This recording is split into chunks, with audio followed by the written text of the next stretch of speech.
नमस्ते. आज आपण नवलकोलची भाजी करणार आहोत. ही भाजी कशी बनवायची हे आज मी तुम्हाला सांगणार आहे. चला करूया सुरुवात.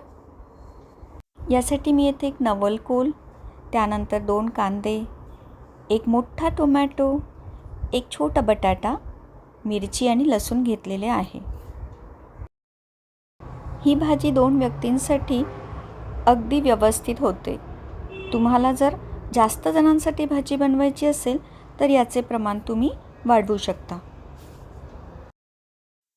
आता मी माझ्या मिक्सर जारमध्ये काही मिरच्या, त्यानंतर लसूण आणि कांदे हे सगळे वाटून घेणार आहे व यानंतर टोमॅटोची प्युरी देखील मी करून घेणार आहे. अशा प्रकारे आपलं हे वाटण तयार झालं आहे. यानंतर बटाट्याचे मी साल काढून घेत आहे. ही सगळी पूर्वतयारी आपण करून घेणार आहोत. खरं तर निसर्गाने पालेभाज्यांचा एवढा ठेवा आपल्या सगळ्यांसाठी करून ठेवला आहे. फक्त त्याचा योग्य वापर हा आपल्याला करता यायला हवा, हो की नाही? आता बटाट्याचे फोडी करून मी हे पाण्यात घालून घेतलं आहे आणि नवलकोल हे आपल्याला याची साल काढून घ्यायची आहे आणि याचे हे जे वरचे पाला आहे तो देखील आपण असा काढून घेणार आहोत.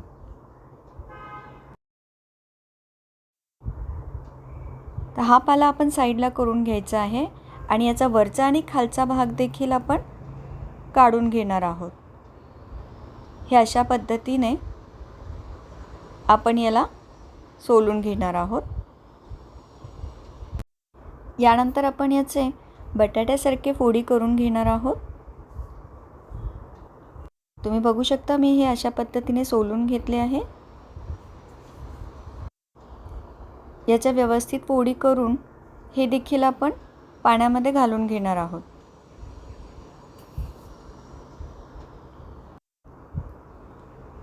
याला स्वच्छ धुवून आपण साईडला ठेवून घ्यायचे आहे. खरं तर नवलकोल ही भाजी आरोग्यासाठी खूप चांगली आहे. नवलकोल ही भाजी महाराष्ट्रात अहमदनगर, नाशिक, पुणे या ठिकाणी सर्रास आढळून येते. पण बऱ्याच जणांना ही भाजी कशी करायची हे माहीत नसते.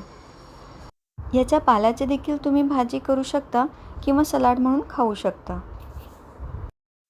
आता एका पातेल्यात मी यामध्ये साधारण 2 पळी मी तेल घालणार आहे.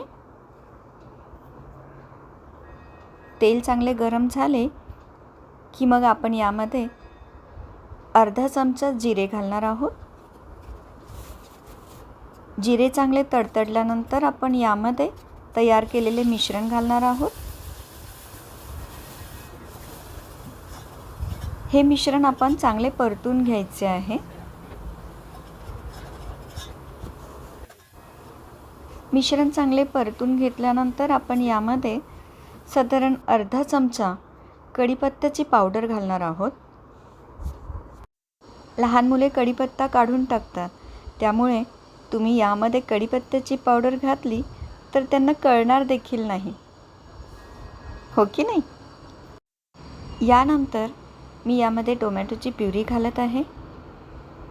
टोमॅटोची प्युरी घातल्यानंतर यामध्ये साधारण चवीप्रमाणे तुम्ही मीठ घालू शकता. मी येथे सेंधा मीठचा वापर करत आहे. जसं की मी नेहमी सांगते, मीठ घातल्यामुळे टोमॅटो लगेच शिजतात. त्यामुळे आपण टोमॅटो किंवा टोमॅटो प्युरी घातल्यानंतर थोडं मीठ त्यामध्ये घालायलाच हवे. आता आपण या मिश्रणाला तोपर्यंत परतायचं आहे जोपर्यंत हे मिश्रण तेल सोडत नाही. तुम्हाला माहिती आहे, नवलकोल ही भाजी कोबीच्या कुळातली आहे. त्याच्या खोडापासून आपण ही जी भाजी करत आहोत यामध्ये भरपूर प्रमाणात क जीवनसत्व असतं. आता यामध्ये अर्धा चमचा मी हळद घालत आहे. अर्धा चमचा तिखट, तुम्ही तुमच्या आवडीप्रमाणे तिखटचे प्रमाण कमी जास्त करू शकता. अर्धा चमचा गरम मसाला घातल्यानंतर आपण व्यवस्थित परतून घ्यायचे आहे. मसाला व्यवस्थित परतून झाल्यानंतर आपण जे फोडी करून घेतलेल्या आहेत नवलकोलच्या ते घातले आहे. आता हे आपण व्यवस्थितपणे मिक्स करून घ्यायचे आहे आणि अगदी म्हणजे काही सेकंद याला झाकण लावून थोडं एक वाफ येऊ द्यायची आहे. पण सांभाळून खाली चिटकता कामा नये. आता पुन्हा एकदा व्यवस्थित परतून घ्यायचे आहे व यामध्ये आपण थोडे पाणी घालून घेणार आहोत. सुरुवातीला एकदम जास्त पाणी घालायचं नाही आहे. आता आपण यावर झाकण ठेवून देणार आहोत आणि ही भाजी शिजत राहील.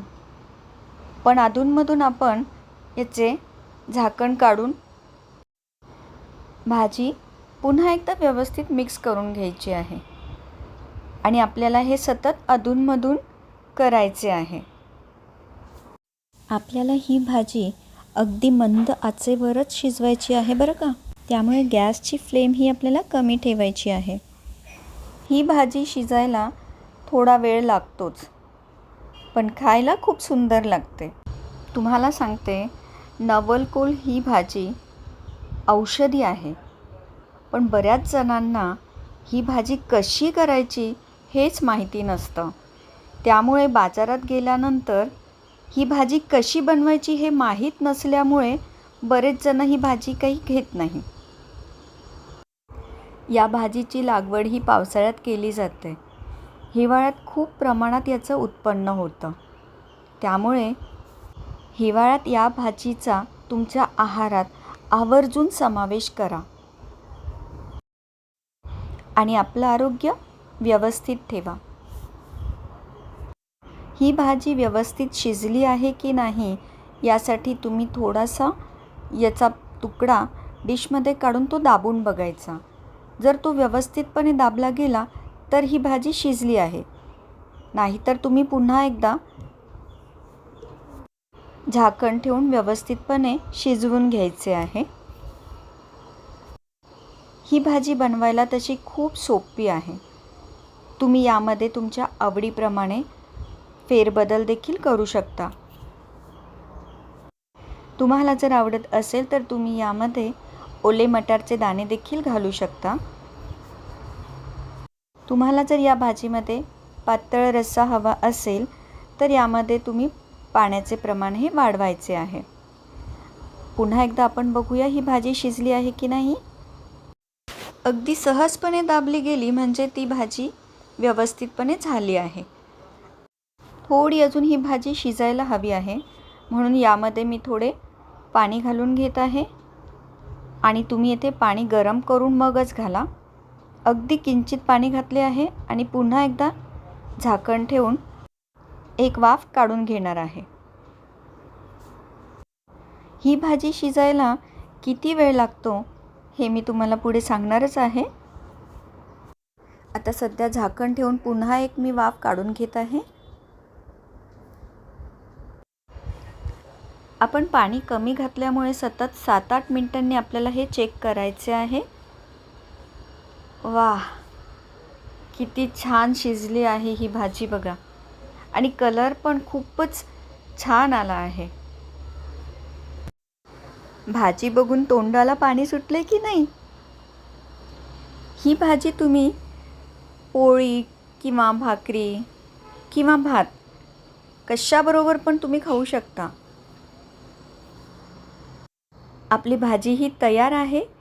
मी तुम्हाला सर्व करून दाखवते.